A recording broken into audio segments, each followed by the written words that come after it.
What's up, everybody? It's your boy Hawk, and welcome to an episode of Hawks Hoops. We haven't had an episode of Hawks Hoops in who knows how long, so I'm just going to go ahead and dive into it. And what I want to talk about today is the fact that my Oklahoma City Thunder are basically having a fire sale right now. So for those of you who don't know, the NBA offseason basically officially starts this week. Trades were allowed to happen today starting at noon. The draft is on Wednesday, I believe. And then free agency signing starts on Friday. With trades being able to go live at noon, a lot of people expected a ton of blockbuster trades to really happen right at noon.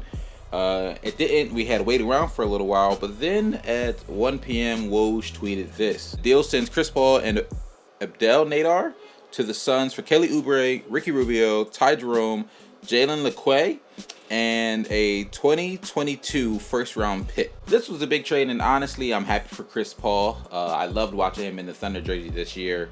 And a lot of people honestly thought he probably was on the last legs of his career. He looked good his last couple of seasons, don't get me wrong, but I think the way he went out with Houston kind of left a question mark in everyone's head. He goes down with that injury in the Western Conference Finals, and a lot of people have the argument that if he doesn't go down, then the Rockets beat the Warriors, and then the Rockets potentially beat the Raptors in the finals that season. My initial thoughts on this trade in terms of the Suns, that it's a great trade. We've seen Chris Paul thrive next to a ball-dominant guard when he played with James Harden. And one thing that a lot of people have said about the Phoenix Suns and Devin Booker is that they needed someone to help facilitate the ball more to get the other players involved. Because while we know Devin Booker is a bucket and he can facilitate a little bit, you don't really want that to be his main role in your team. You want him to do what he does best, and that's get buckets. He'll be able to do that, one, with the ball in his hand, like he's been doing these last couple of seasons, until he'll have someone who can create shots for him. Chris Paul will still be able to create shots for him and find Devin Booker wide open for shots, cuts, drives, lobs even.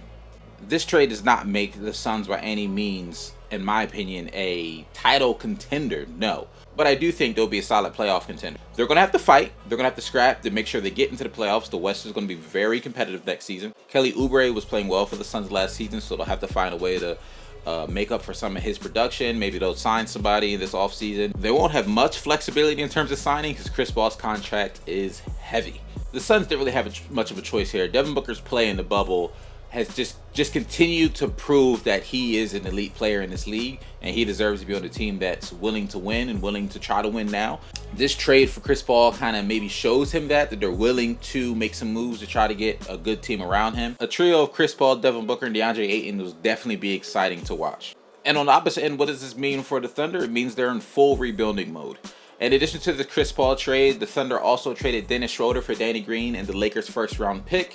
Absolutely love Dennis. I've been a fan of his since his days in Atlanta, and he was really playing well last season with the Thunder. He's a good playmaker, a solid defender, and he improved his three-point shooting this past season. So I think he'll fit in great for the Lakers, and I wish him the best of luck. Honestly, I would not be surprised if the Thunder trade Danny Green mid-season, right before the trade deadline, to a team that's looking to make a push to go into the playoffs.